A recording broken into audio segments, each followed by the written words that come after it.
Assalamualaikum warahmatullahi wabarakatuh. Hello everyone, my name is Rio Adriano Arifin and my student ID is 2023-32N007.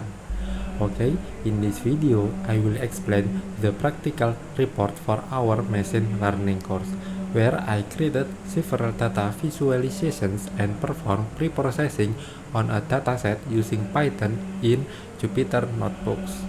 Okay, to begin, I use Jupyter Notebooks to Anaconda Cloud without installing Jupyter or Anaconda on my device. This is a free option and is really helpful for saving data or using limited internet quota.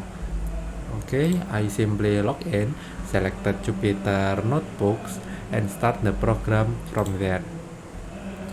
Okay, next I uploaded the dataset named diabetes.csv by clicking the upload button here, the up arrow, inside the notebook interface.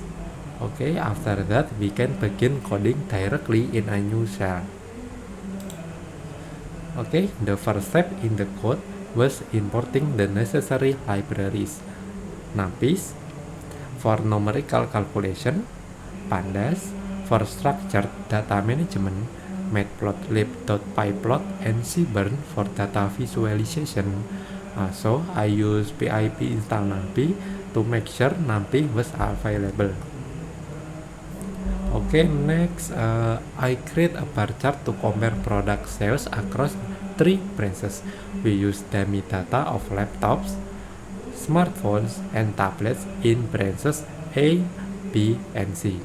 Okay, let me highlight some part.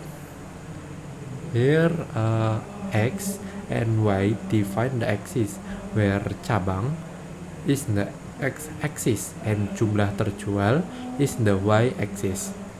U product here, U product separates each product with a different color. Annotate is used to add numbers above the bar for clarity. Okay, the bar chart use different color for each product: blue for laptop, red for smartphone, and orange for tablet. Each bar shows how many units were sold, so we can easily compare product performance across branches. Okay, then next step, I made a line chart to visualize the trend of sales from branch to branch. Here, marker O means that we add dots on each point of the line here, making it easier to see the changes. The charts help us see the rise and fall of sales, like how smartphone sales increase significantly in branch B. Okay, then next step, I make pie chart shows the percentage of total sales by product. Labels is to show product names. Auto PCT is to display the percentage with one decimal. And then start angle 90 to rotate the chart for a better view. Okay, it clearly shows the smartphone make up the biggest portion while tablets are the smallest. Each slice also labeled with exact percentage, making it easy to understand without needing to check the raw numbers. Okay, then for the box plot, I compare the distribution of units per unit sold per product. A few things here. So means true shows the mean value as a red line. Here's red line. Okay, then median props is used to customize the median line color and width. The box shows the range, median, and average. Smartphones have the widest distribution, meaning their sales vary a lot.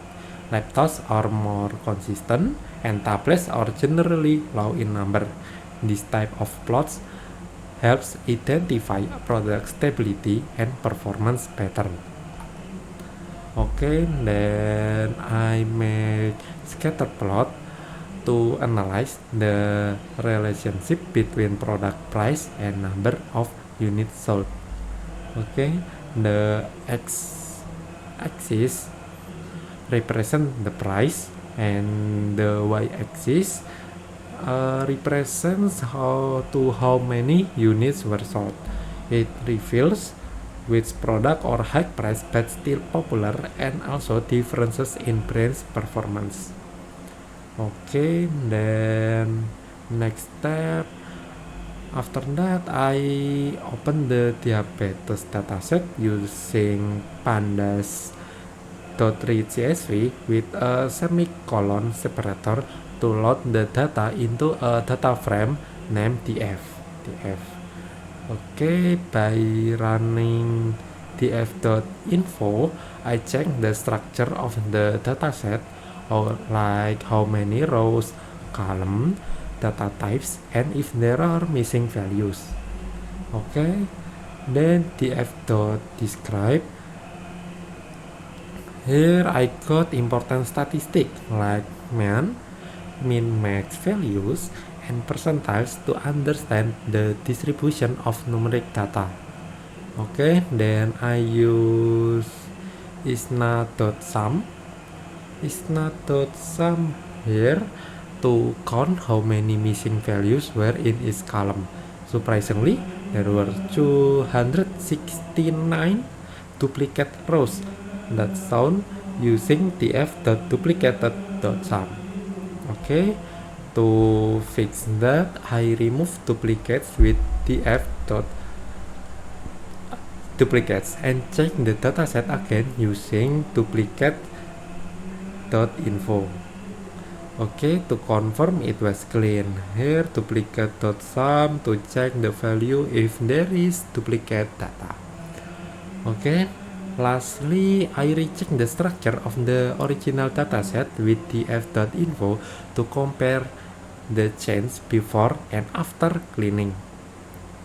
Okay, that's all from my practicum report on data visualization and pre-processing using Python. Thank you for watching this explanation.